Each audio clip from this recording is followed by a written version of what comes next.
Hello guys, welcome back to the channel. In this tutorial, I'm going to show you how you can do zoom in effect in CapCut.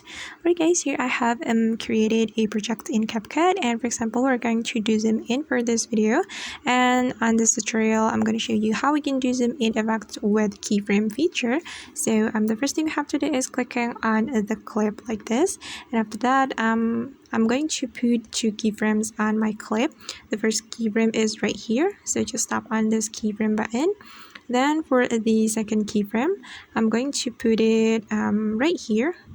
Then just tap on this keyframe button again to add the keyframe.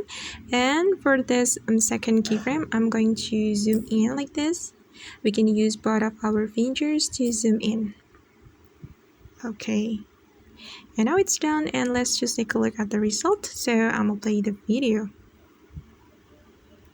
Okay, and this is the result, guys. Sorry. Alright guys, and that's how we can do zoom in effect in CapCut. I hope this tutorial will be helpful for you. Thank you so much for watching, and if you find this tutorial is useful, don't forget to hit the like button, leave your comments, and also subscribe to this channel.